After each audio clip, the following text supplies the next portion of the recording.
welcome back to Melbourne Park. Just talk us through how you're feeling and how your preparations have been so far. Yeah, I just arrived in Melbourne, so it's pretty much my first day here. Not much time, but looking forward. Obviously, it's a slam, first one of the year, seeing everyone again. It's exciting. You get all the different emotions, and I'm just happy to be here. Okay, we'll start with Elle. Hi, Emma. How tricky is it having a Sunday start, having obviously only arrived very recently, and how do you try and kind of get ready for that on, I guess, sort of super speed? Yeah, it's very difficult. You would, love to have more time in the environment, more time practicing, but I guess I was pretty much handed this schedule to try and turn it around and make the most out of what is in front of me. I think it's easy to get down and complain about it, but it's not going to help. So I'm just trying to focus and turn it around for tomorrow. Simon? I think commented earlier on she didn't go to Hobart because she thought the courts were going to be quite different to the way they were here. Was that what you found? I think you had a hit this morning, didn't you? Did you find the conditions were quite different? No, I haven't hit this morning. I'm hitting at 9 p.m. tonight because I've saw second night match, so I need to try and adjust my day to that time. So I'll give it a go later and see. But I mean, the conditions in Hobart were quite cold and windy, and there's a bit of wind here, but I think it's a bit warmer. However, the time I'm playing, it might not be that warm. So it could be good prep, good practice, but I mean, the conditions here can also change, multiple times in a day. So it depends on the day. Okay, Kat? Hi, Emma. Just on that schedule for tomorrow, I don't know how many times you've been in that situation, but when you saw that you were second on after a men's match that on paper has the potential to go pretty long, what's a reaction? What are the implications of that in terms of, how you get yourself ready and what that's like for an athlete to potentially be going on court that late?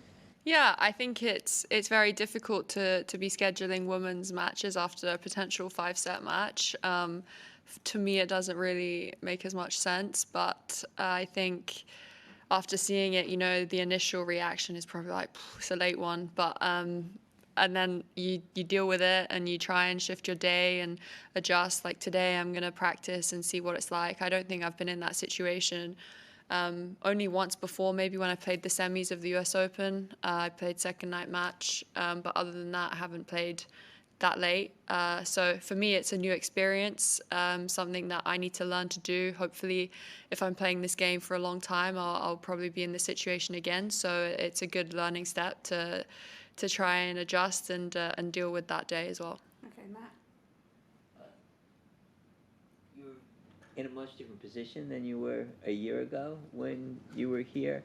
How did that affect sort of your head coming into this season in terms of what sort of goals you set for yourself this year versus where you were a year ago?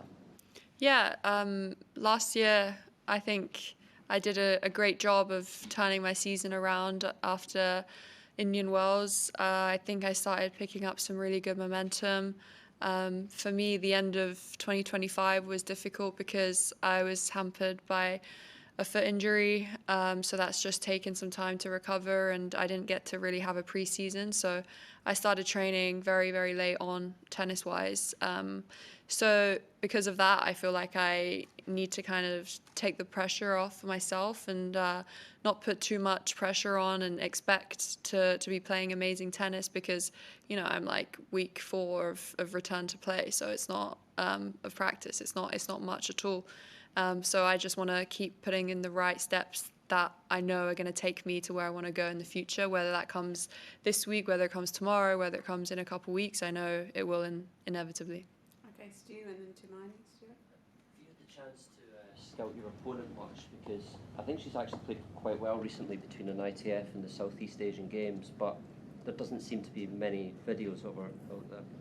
Yeah, I think it's a tricky one because they're playing a lot of matches, even if it's at ITF level, and getting a lot of wins, it does so much. And I experienced that firsthand in 2021 when I went on a good run in a bunch of 100Ks and I had a lot of confidence. You feel very match sharp. I think it's a very dangerous opponent, a very dangerous situation to be in. So I think I'm ready for a tough one. And also there's not as much data, there's not as much information about these players. You don't know much about them, so there's the element of surprise too. So I'm very aware of the first round match and need to practice and do my best to be ready for tomorrow. Tumaini and then Jonathan. It looks like your forehand swing is a bit bigger and higher. First of all, is that fair to say? I think so, yeah. I mean, I kind of noticed that recently myself. Is it something deliberate that you were trying to implement, or just something that's how it's kind of fallen? Yeah, I think it's something that probably happened in the last few weeks. It's not something that I really wanted to happen. So I need to kind of look at that and shorten it, because I feel like it's good in certain conditions, when it's a little bit slower, but on these very quick courts, it doesn't really work. So I need to adjust that. Is that kind of a result of like not, being off court, or I guess you've talked a lot about trying to hit with more spin and more pace. It's maybe that an offset of that.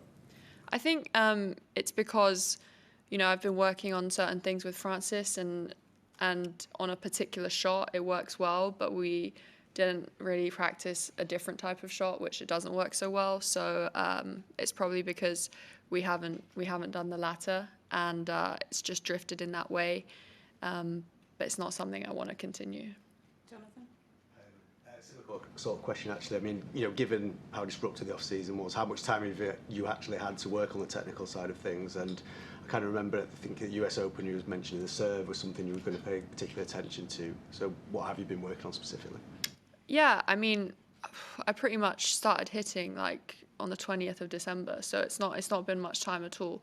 I think for me now, again, after not playing for 2 months at the end of last year, I think I need to work on the serve. I think I got to a really good spot last year with it, and I was dominating a lot of points, getting my forehand into play.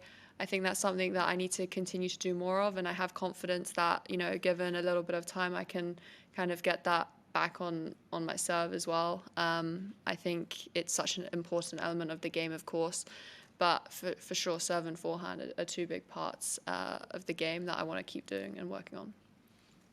Okay. All right. Thank you very much, everyone.